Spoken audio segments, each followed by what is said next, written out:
फिर से एक और नई वीडियो लेकर आ गया हूँ। तो इस वीडियो में मैं आपको सी लैंग्वेज, सी प्रोग्रामिंग के बारे में बेसिक बताऊंगा। हम चैप्टर वाइज चलेंगे, स्टार्टिंग से पहला चैप्टर दूसरे चैप्टर से करते हुए चलेंगे। पहला चैप्टर के हम नोट्स पढ़ेंगे, मैं आपको समझाने की कोशिश करूंगा इजी से इजी लैंग्वेज में। समझने के बाद हम उसके कम से कम 15-20 प्रैक्टिस क्वेश्चन करेंगे, जैसे आप प्रोग्राम करते करते आपको, जैसे आप प्रोग्राम करते रहेंगे, प्रैक्टिकली करते रहेंगे, तो आपको समझ में लगभग 99% आपको समझ में आ जाना चाहिए आपको। तो हम खोलते हैं नोट्स। ये मैंने बनाए हैं क्योंकि पहले मैं बुक से पढ़ता था, तो बुक से मेरा वही, आपको पता बुक इतनी मोटी बुक, वही छोटी सी चीज नोट्स वगैरह, वही इतनी मोटी बुक तो कुछ समझ में नहीं आता। तो मैंने उसी बुक में से थोड़ा थोड़ा करके जो भी मेन चीज है मेरे हिसाब से, तो मैंने लिख लिया है वो। तो ये नोट्स हैं, बाकी ये इसके प्रैक्टिस सेट क्वेश्चन है, 13 क्वेश्चन है। तो देखते हैं व्हाट इज प्रोग्रामिंग। प्रोग्रामिंग क्या है? Programming is the process of creating a set of instruction that tells a computer how to perform task. Programming एक इंस्ट्रक्शन का प्रोसेस है जो कंप्यूटर को बताता है कि तुम्हें ये काम कैसे करना है, टास्क कैसे करना है। जैसे कि प्रोग्रामिंग ये इनकी एक भाषा है जो कि कंप्यूटर को बताता है, एक अपनी भाषा में, प्रोग्रामिंग अपनी भाषा में कंप्यूटर को बताता है कि हाँ भाई तुम्हें ये काम ऐसे करना है। जैसे मैं आप लोगों को बोलता हूँ कि भाई तुम्हें आज ये काम करना है, तुम्हें आज अपने कॉलेज जाना है, स्कूल जाना है, कॉलेज जाकर तुम्हें अपने टीचर से गुड मॉर्निंग वगैरह बोलनी है, तो आप मेरी बात बाकायदा समझ सकते हो, क्योंकि मैं अपनी मैं भी हिंदी लैंग्वेज में बोल रहा हूँ, आप भी हिंदी लैंग्वेज समझते हैं, आप बोलते हैं, तो आप समझ सकते हैं। और वही बात मैं अगर आपको चाइनीज में चिंचोंग करके बोलूं और आप हिंदी को आती है, तो आप नहीं समझ पाएंगे कि मैं क्या बोलना चाह रहा हूँ आपसे। तो ऐसे कंप्यूटर की भी अपनी एक भाषा होती है। अब जैसे मैं भाषा होती है जो हम कंप्यूटर को बताओ, कंप्यूटर जो भाषा बताता है कि हाँ भाई हमें ये काम करना है, हमें इस आदमी ने ये काम करने दिया, हमें ये काम करना है।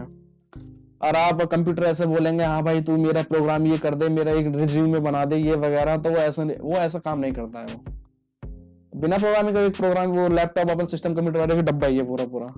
तो इनकी भाषा के जरिए हम कंप्यूटर से बात करते हैं, उनसे फेस टू फेस इंटरेक्ट होते हैं, तो उसी का प्रोग्रामिंग बोलते हैं। तो सबसे पहले क्या है, what is C language? C language क्या है? The C programming language is a computer programming language that was developed to do system programming for the operating system Unix. तो सबसे पहले सी लैंग्वेज बनाई गई, तो मैंने वो लिखा नहीं है कि सी लैंग्वेज किसने बनाई थी, सन 1970-69 जो भी है, मुझे याद नहीं है। ये मैंने इसमें लिखा नहीं है क्योंकि बहुत ही ऐसा पता होना चाहिए आदमी को, लेकिन मैंने इसमें लिखा नहीं की, और नोट्स मेरे ज्यादा बड़े हो जाते थे, इसलिए मैंने इसमें लिखा नहीं। तो आप गूगल पर सर्च मार सकते हैं, बाकी अपनी बुक होगी आपके पास, सभी लोग वीडियो देख रहे हैं तब प्रोग्रामिंग करते ही होंगे, तो आप ये देख लीजिएगा किसने बनाई थी। तो जो मेन चीज, जो मेन पर्पस था सी लैंग्वेज को बनाने का, वो था कि ऑपरेटिंग सिस्टम, सबसे पहले यूनिक्स ऑपरेटिंग सिस्टम था, उसको कंट्रोल करने के लिए, उसको प्रोग्राम करने के लिए, उसकी भाषा उसकी एक तरह की भाषा बनाई गई थी operating system, Unix operating system की सी language. Uses of C. C is a high portable and is used for scripting system application which form a major part of Windows. जो C लैंग्वेज जो बनाई गई थी, जो स्क्रिप्ट करी गई, तो कंप्यूटर के एप्लीकेशन के लिए बनाई गई थी। जैसे कि हमारा कंप्यूटर एप्लीकेशन हो गया, माउस हो गया, कीबोर्ड हो गया, अब प्रिंटर हो गया। और जैसे हमें प्रिंट निकालना है तो हम इसे बोलेंगे तो है नहीं भाई तो प्रिंट निकाल देता, अपने आप बकायदा हाँ कहेगा हाँ मालिक मैं प्रिंट निकाल रहा हूँ आपके लिए, तो ऐसा नहीं चलता ये। तो एक भाषा है, अब इसके लिए हमें इस पर कंप्यूटर में डालना पड़ता है। जैसे हम यहाँ लिखेंगे प्रिंट का, हम दबाएंगे, जैसे कंट्रोल में पी कर देता हूँ इधर, ये अब प्रिंट करेंगे ऐसे। तो ये अपनी भाषा में अपनी एक लैंग्वेज में अपना ऑपरेटिंग सिस्टम में कोड करेगा, डिकोड करेगा जो भी इसकी लैंग्वेज है उसको, फिर वही लैंग्वेज जो अपनी भाषा में प्रिंटर को बोलेगा हाँ भाई ये हमें पेज हमें प्रिंट करना है।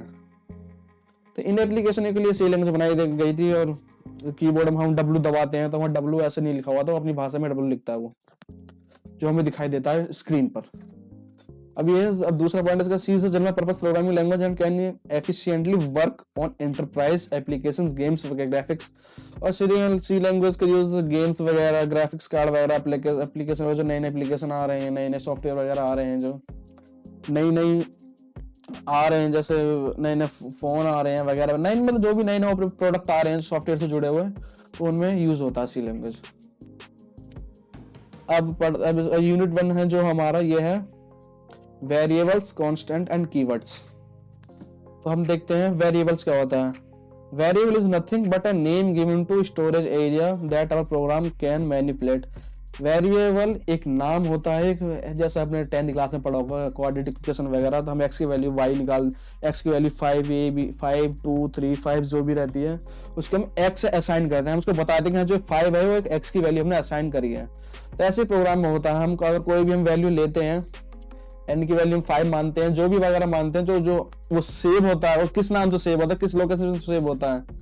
ऐसे कंप्यूटर हमारे बहुत 2 GB हार्ड डिस्क में 1 TB वगैरह, और रैम आपकी जैसे 2 GB 4 GB 32 GB जो भी रैम है वहीं सेव होता है कंप्यूटर में। तो मतलब यही तरीके से बहुत सारी चीज सेव होती हैं। तो आप किस नाम से सेव करना, अगर ऐसे आप सेव कर देंगे तो आपको ढूंढने में दिक्कत होगी, दिक्कत के मेरे हिसाब से आप ढूंढ ही नहीं पाएंगे, मैं आप क्या कोई भी नहीं ढूंढ पाएगा ऐसे। तो उसको हम एक ही नाम से रखते हैं कि हाँ भाई हम ये नाम डालेंगे। अब जैसे भाई मैं बोलूंगा एक लड़के के, मेरे 10-15 लड़के खड़े हैं, अब मुझे उसमें से किसी एक बच्चे को बुलाना हो तो मैं ऐसे तो बोलूंगा नहीं हाँ भाई तुम आओ, हाँ भाई नहीं तुम्हारे पीछे वाले आओ, नहीं भाई तुम्हारे आगे वाले आओ, ऐसे नहीं। तो उनको नाम दिया जाता है तो हम नाम से बोलेंगे हाँ भाई कपिल भाई तुम आ जाओ, तो ऐसा बात समझता है कि हाँ भाई ये बंदा मुझे बुला रहा, तो ऐसा हमारी बात हो जाती है। ऐसे इसमें होता है, इनका नाम दिया जाता है, जब भी इनकी जरूरत पड़ती है उनके नाम से इन्हें नाम से पता चल जाता है कि हाँ इसकी ये वैल्यू है, तो उसको हम वेरिएबल बोलते हैं, किस नाम से हम उसको क्या नाम हम उसे दे रहे हैं। अब इसके रूल्स भी होते हैं, कुछ rules for naming variables in C. A variable name can only have letters. जब वेरिएबल होता है उनका नाम या तो स्टार्ट जो होता है या तो कैपिटल लेटर से होंगे, या स्मॉल लोअर केस लेटर या अपर केस लेटर से होंगे, या डिजिट एंड अंडरस्कोर से होंगे, कोई डिजिट होता है या फिर अंडरस्कोर से होंगे। और उसमें कोई कॉमा वगैरह ना, कॉमा मैंने एक स्पेस लिखना भूल गया, जैसे मेरा खुल गया, मैं कोड ब्लॉक में करता हूँ प्रोग्रामिंग। जैसे हमें कुछ लिखना है, इंट कोई भी हम वेरिएबल देंगे, ऐसे जैसे मैंने लिख दिया JCODE, मैं अपना चैनल का नाम लिख दिया जे कोडर, तो ये आपका चल जाएगा। लेकिन आप इसके बीच में अगर स्पेस दे देंगे तो कंपाइलर ऐसे समझ नहीं पाएगा, क्योंकि ये है ही नहीं उस लैंग्वेज में कि आप स्पेस दें। हाँ आप इसकी जगह अंडरस्कोर का यूज कर सकते हैं, ये तो ये अब वैलिड वेरिएबल है अब ये, तो उम्मीद आप समझ गए होंगे। जैसे ये एक हमने 5 से कर दिया, बी को 2.2, सी को ये हमारा कैरेक्टर हो गया, ये वाला ये हमारा, ये मैं आपको ये नीचे बता दूंगा ये। और नो कॉमास। और कॉन्स्टेंट्स क्या होता है? Constants refers to fixed values that the program may not alter during its execution. These fixed values are also called literals. Constant वो वर्ड्स होते हैं जिनकी वैल्यू फिक्स होती है। जैसे प्रोग्राम से पहले हम a=2 लिखते हैं, तो उसके बाद भी वो एग्जीक्यूशन करने के बाद भी उसकी जो असाइनेड वैल्यू होती है वो भी सेम ही रहती है, कांस्टेंट रहती है। कांस्टेंट मतलब आपको पता ही होगा, आपने 9, 10, 11, 12 में पढ़े होंगे कांस्टेंट। कांस्टेंट मतलब जिसकी वैल्यू चेंज ना हो, तो इसमें भी वही है, कांस्टेंट वही होते हैं। अब ये देखते हैं टाइप्स ऑफ कांस्टेंट्स। एक इंटीजर कांस्टेंट्स होते हैं, इंटीजर कांस्टेंट होता है 2, 8, -8, -12, ये इंटीजर कांस्टेंट मारते हैं। रियल कांस्टेंट क्या होता है, जिन्हें फ्लोट भी बोलते हैं, वो आगे आपको पता पड़ जाएगा। ये होता है 2.4, 5 और 3.4, जो पॉइंट वाली वैल्यू रहती है उन्हें हम रियल कांस्टेंट, फ्लोट कांस्टेंट बोलते हैं। कैरेक्टर कांस्टेंट ये होते हैं ABC, कैरेक्टर आप समझते होंगे, ABCD अब जैसे जो भी जेड तक जो भी है आपका, ये हो गया। अब कीवर्ड्स क्या होते हैं? Keywords are reserve words in C. Keywords एक रिजर्व वर्ड होते हैं, मतलब जिनका मीनिंग जो भी है बोल सकते हैं, जिनका अर्थ पहले से ही कंपाइलर में होता है कि इनका मतलब ये होता है, ऑटो का मतलब ये होता है, कांस्टेंट मतलब ये होता है, इसका डबल का मतलब ये होता है, ये फ्लोट का मतलब ये होता है। ये पहले से ही रिजर्व वर्ड होते हैं जिनको बोल सकते हैं पहले से इनकी वैल्यू सेव रहती है कंपाइलर में। और सी प्रोग्रामिंग में ये सिर्फ 32 कीवर्ड होते हैं। There are 32 keywords in C. देख लीजिए auto, break, case, char, constant, आप ये देख लीजिएगा, मैं आपको ये लिंक दे दूंगा, वहां से पूरा नोट्स ले सकते हैं, डाउनलोड कर सकते हैं। तो अब हम आते हैं पहले प्रोग्राम के। पहला प्रोग्राम हम बनाते हैं,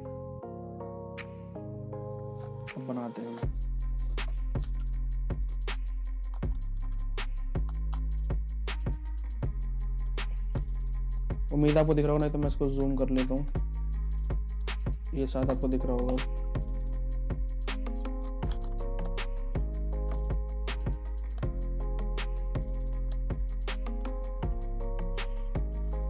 मैं लिख देता हूँ वेलकम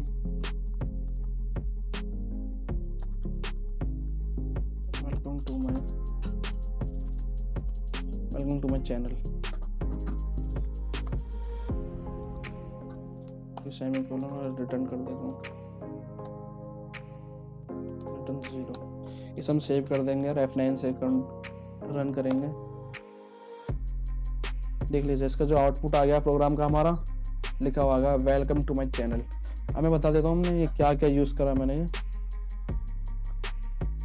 ये लिखा हुआ हैश बोलते हैं वैसे तो इसको, include stdio.h, ये लिखा हुआ h include stdio.h includes the, ये standard input output library function होता है, जो हमारे लाइब्रेरी फंक्शन होता है। ये आप आगे मैं बताऊंगा आपको, वैसा आप इतना अब फिलहाल के लिए इतना ध्यान रखिए कि ये हमारा इनपुट आउटपुट फंक्शन होता है जो हर प्रोग्राम में लिखा जाता है।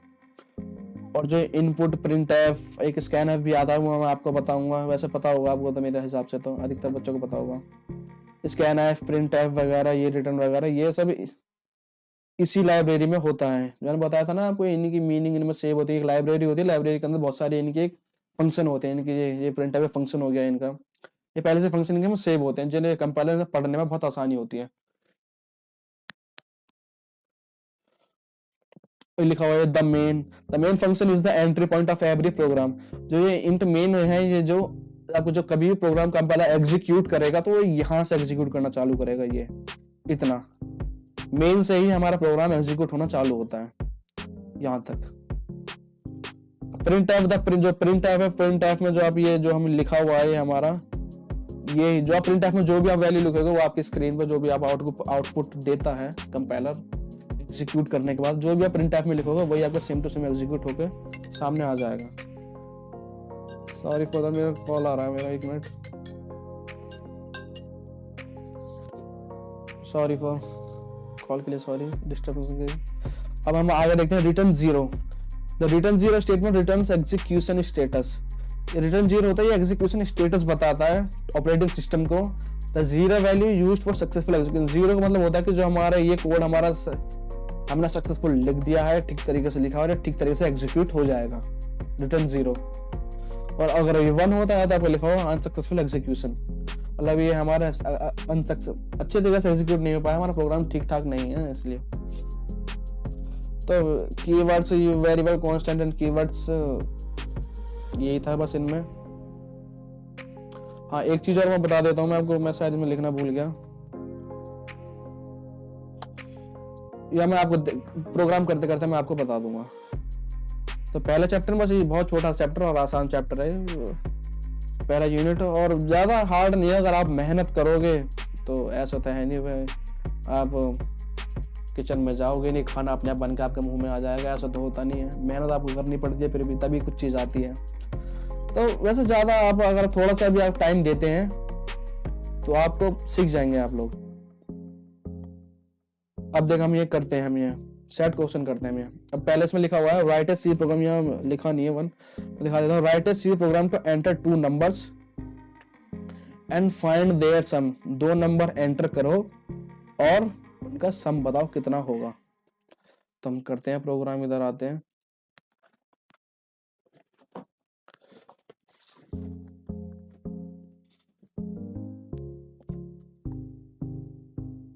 डिलीट कर देता हूँ।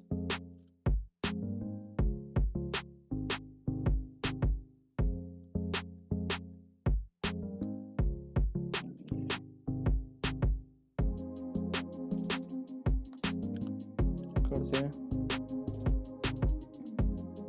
लाइब्रेरी फंक्शन लिखते हैं हम इधर। अब यहाँ हमें पता है, फिर हमें इंट मेन लिखना है। अब हम प्रोग्राम लिखेंगे। तो हमारा प्रोग्राम क्या था, हमारा राइट सी प्रोग्राम पे एंटर 2 नंबर हमें देने हैं और उनका सम हमें पता लगना चाहिए। तो हम क्या करेंगे, हम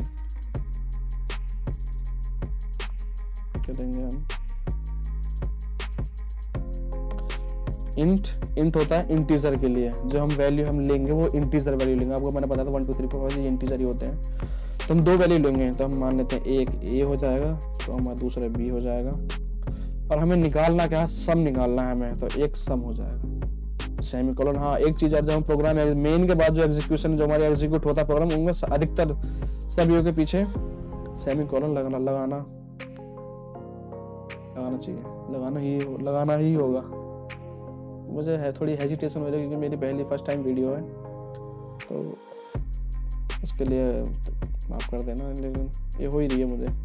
फिर इसके बाद हम देखते हैं, अब हमने इंटीजर हमने बता दिया, हम कंपाइलर को हमने बता दिया है कि हमें ए के नाम से वेरिएबल ले लिया है, एक ए के नाम से, बी के नाम से, सम के नाम पे। तो हम क्या करेंगे, प्रिंट एफ हम स्क्रीन पर दिखाएंगे, एंटर द वैल्यू ऑफ ए की वैल्यू डालो। ये आपको पूछेगा आप यूजर से कि आप एंटर द वैल्यू ऑफ ए की वैल्यू डालिए। यहाँ मैं एक बैकस्लैश एन लगा देता हूँ क्योंकि बैकस्लैश एन मतलब कि आपकी जो भी होगा वो नई लाइन में आएगा।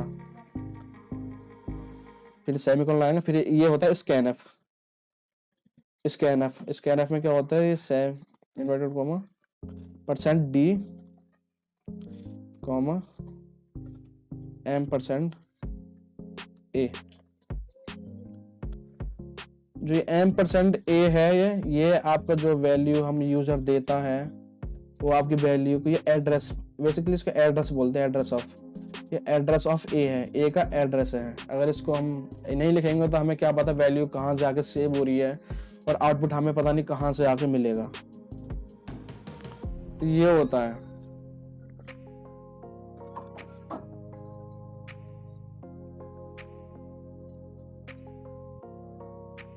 तो ये इसके करने के बाद हम सेमीकोलन लगाएंगे, फिर दोबारा प्रिंट एफ, अब लिखेंगे हम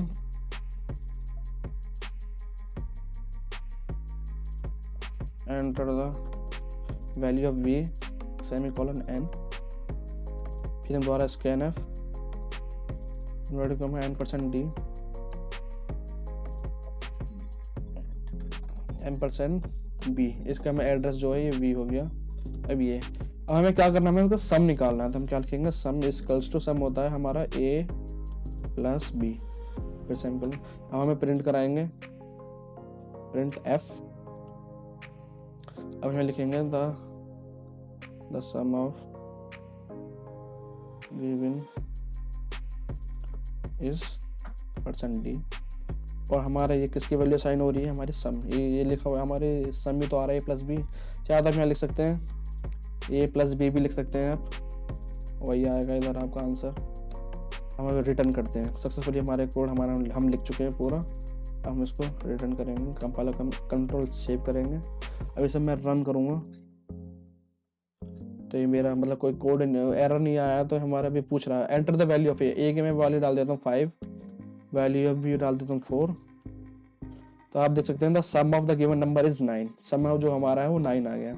तो हमने ये लिखा था, तो a+b, चाहे तो आप यहाँ सम लिख सकते हैं, जो सम जो असाइन वैल्यू होगी सम का, जो हमें डिफाइन करा गया, हमने यहाँ पहले से डिफाइन कर दिया इसको, सम इक्वल्स टू a+b। और एक चीज a+b, फिर Ctrl+S करेंगे, फंक्शन +F9 डालते हैं 1 + 2, the sum of given number is 3 आ गया।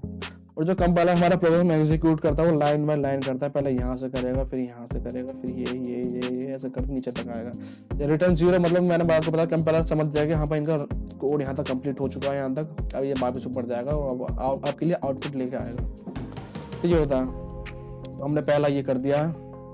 हम दूसरा करेंगे, write a C program to enter length and breadth of rectangle and find its perimeter.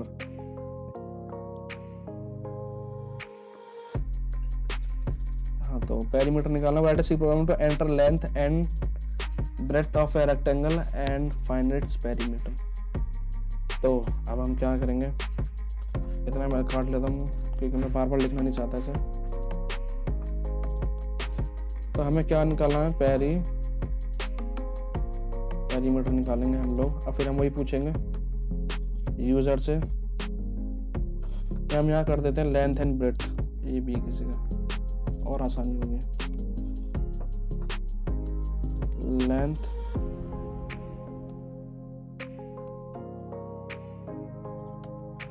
And breadth.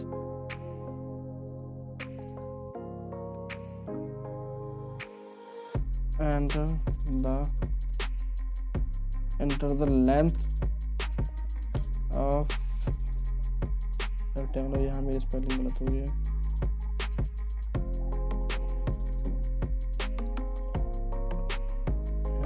Backslash n लगा देंगे ताकि नई लाइन में आए। इसको मैं इतना कॉपी कर लेता हूँ दोबारा। अब हमें scanf हम डालेंगे %d एड्रेस ऑफ %,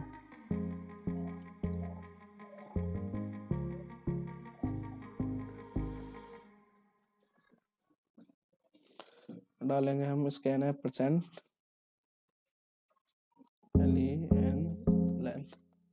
लेंथ। फिर यही हम यहाँ इसके लिए नीचे लिखेंगे scanf %d एड्रेस ऑफ %, ये होगा हमारा ब्रेड्थ। इसको हम ब्रेड्थ कर लेते हैं, ब्रेड्थ। अब हमें क्या करना है, पेरीमीटर निकालना है हमें। तो क्या करेंगे, पेरीमीटर इक्वल्स टू, पेरीमीटर का फॉर्मूला तो क्या होता है, perimeter of rectangle 2 × l + b, 2 × bracket में l लेंथ प्लस ब्रेड्थ। हमें प्रिंट कराना है printf the perimeter of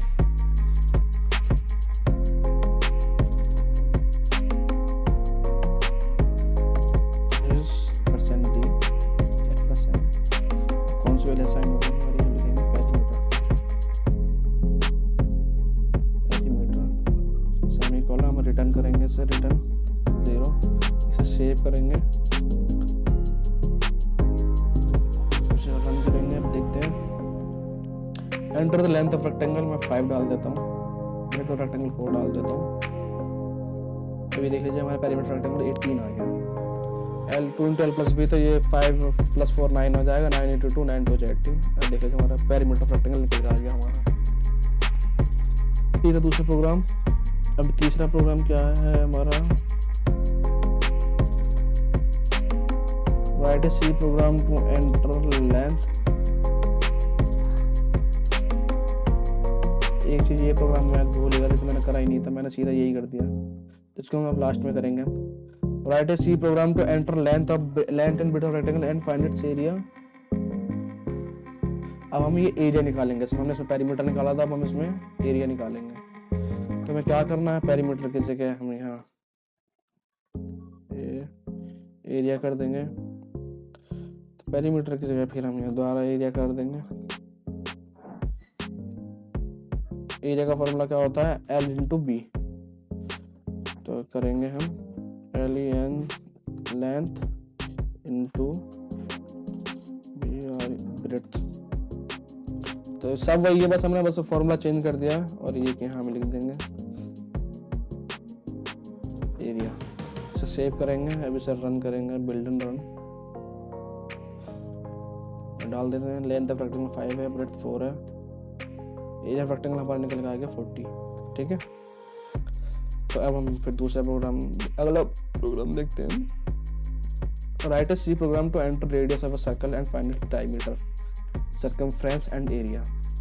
एक C प्रोग्राम है, हमें निकालना है सर्कल का, हमें रेडियस, हम रेडियस एंटर करेंगे और हमारा जो आउटपुट आना चाहिए उसका डायमीटर निकल के आना चाहिए, सर्कमफ्रेंस निकल के आना चाहिए एंड एरिया निकल के आना चाहिए। तो कैसे करेंगे आपको बता देता हूँ, इतना यहाँ तक मैं डिलीट कर देता हूँ। हम क्या करेंगे, इंट रेडियस कर लेते हैं, कॉमा एक हमें डायमीटर निकालना है, डायमीटर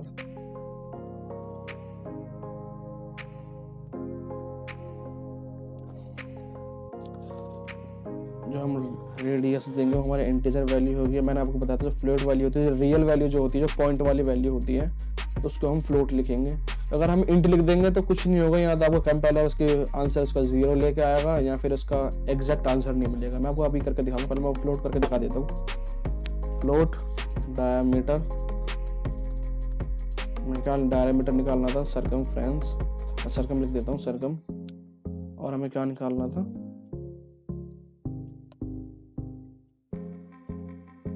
डायमीटर निकालना, सर्कम निकालना और एरिया निकालना था हमें, कॉमा एरिया निकालना था। तो हम क्या करेंगे, printf एंटर यहाँ हम लिख देंगे enter the radius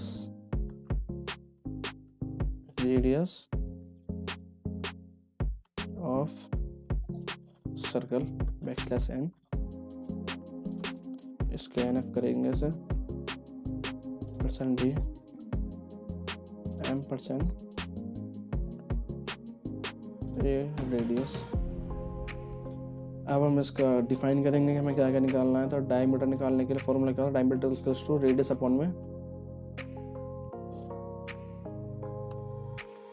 radius divided by 2 semicolon. Diameter निकालना था। अब सर्कम हमें निकालना है, सर्कमफ्रेंस। सर्कम का हमारा क्या होता है 2 इंटू पाई की वैल्यू हमारी कितनी होती है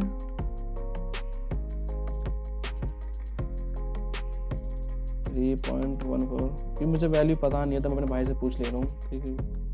पाई की वैल्यू मुझे पता नहीं थी। 3.12 तो 2 पाई आर, 2 हमने लिख दिया, पाई हमने लिख दिया, इनटू रेडियस, जो रेडियस हमारा यूजर डालेगा वो रेडियस हो गया। Diameter circumference. अब एरिया हो गया हमारा। एरिया निकालने के लिए क्या होता है, area equals to 2 pi r square, 2 into pi की वैल्यू हमारी कितनी है 3.14 इंटू रेडियस का स्क्वायर, रेडियस इंटू रेडियस कर देंगे। अब हम निकालेंगे, इसके प्रिंट कराएंगे हम इसका आंसर को। तो सबसे पहले हमें डायमीटर निकालना है। तो the diameter of the circle is %। अब आपको पता है पॉइंट में वैल्यू हो रही है, तो पॉइंट में जब भी पॉइंट में वैल्यू होती है हमारा रियल नंबर हो जाता है, फ्लोट नंबर हो जाता है, फ्लोट वैल्यू। तो उसके लिए हम फ्लोट का हम f लिखते हैं। हम इसके लिए %f लिखेंगे \n। और हमें क्या निकाल रहे हैं, ये हमारा है diameter of the circle, diameter हो जाएगा। फिर हम दोबारा प्रिंट f कराएंगे।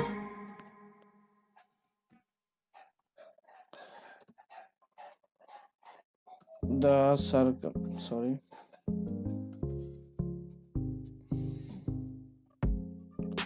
the circum FERENCE the circle is %f \n, ये हमारा है सर्कम। दोबारा प्रिंट अप कराएंगे।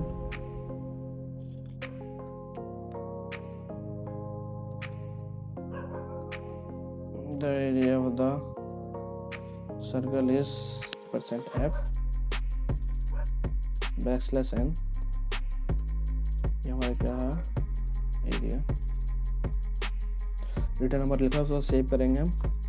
सेव करने के बाद हम वेल डन रन करेंगे, देखते हैं कोई एरर नहीं है तो हमारा रन हो जाएगा। जब निकाल के enter the radius of the circle, radius हम 2 डाल देते हैं। तो ये देख लीजिए रेडियस का डायमीटर हम निकालेंगे तो इसका 1.000 आएगा। हमने फ्लोट वैल्यू डाली थी तो 0.00 दिखा रहा है। तो सर्कमफ्रेंस इसका आएगा 12.56 आएगा। तो एरिया ऑफ द सर्कल आएगा 25.12। अब मैंने आपको बताया था कि हम इसका एफ लिखा, अगर हम इसे डी लिखेंगे, जो हमारा डी होता है ये हमारे इंटीजर वैल्यू के लिए लिखा जाता है। जो डी लिखेंगे इधर भी डी, सेव करेंगे, सब बिल्टन रन करते हैं, 2 डालते हैं, देख लीजिए diameter of the circle is 0, the circumference of the circle is पता नहीं क्या आएगा ये। तो मैंने आपको बताया था कि एग्जैक्ट रन नहीं पाता, एग्जैक्ट वैल्यू नहीं आएगी, कंपाइलर से हम समझ नहीं पाएगा, इसलिए हम %। तो हमने ये हमारा अगला प्रोग्राम क्या है, कैलकुलेटर हमने यहाँ तक 7 तक कर दिए। बाकी आप लोग ट्राई कीजिए इसको, इन प्रोग्रामों को। और आपको नहीं होता है तो आप मुझे कमेंट में करके बताइए, मैं आपको फिर इसके अगले एक वीडियो बना दूंगा और आपको मैं पूरे सॉल्व करके दिखा दूंगा। क्योंकि सारे प्रोग्राम मैं कराऊंगा तो फिर आप क्या करेंगे, आप खुद से, आपको तो प्रैक्टिस करने के लिए होना चाहिए ना कुछ। तो आप ये प्रोग्राम ट्राई कीजिए, ज़्यादा हार्ड नहीं, इनका फॉर्मूले ये कंपाउंड इंटरेस्ट का फॉर्मूला लगाना है, फिर इसकी वैल्यू हमें ऐसे प्रिंट करा देनी है, ऐसे इसमें ही है, ठीक है। तो इस वीडियो में इतना ही। अगर अगला यूनिट लेके मैं अगला यूनिट में आपको डाल दूंगा आपको, और आप उम्मीद है आपको वीडियो पसंद आई होगी। और आप सी प्रोग्रामिंग वगैरह में धीरे धीरे पहले सी लैंग्वेज कराऊंगा आपको, फिर जावा C++, जो जैसे आप लोगों को जो भी आप कुछ सीखना चाहते हैं, PHP, HTML, तो मैं धीरे धीरे आपको कराता रहूँगा और ईजी से ईजी लैंग्वेज में कराने की कोशिश करूँगा, क्योंकि मैं भी तो अगर आप इस चैनल पर नहीं है तो चैनल को सब्सक्राइब कर लीजिए, ताकि मैं अगली वीडियो है, अगली यूनिट है, अगली वीडियो में कुछ भी लैंग्वेज के ऊपर कुछ भी नई ट्रिक लेके डालूँ तो आप लोग उस वीडियो को देख सकें। और उम्मीद है आप लोगों को वीडियो पसंद आएगी। कमेंट करके, लाइक करके बताएं, मुझे कमेंट करके बताएं कि आपको वीडियो कैसी लगी। इस वीडियो में बस इतना ही, अगले वीडियो में यूनिट 2 लेके आएंगे।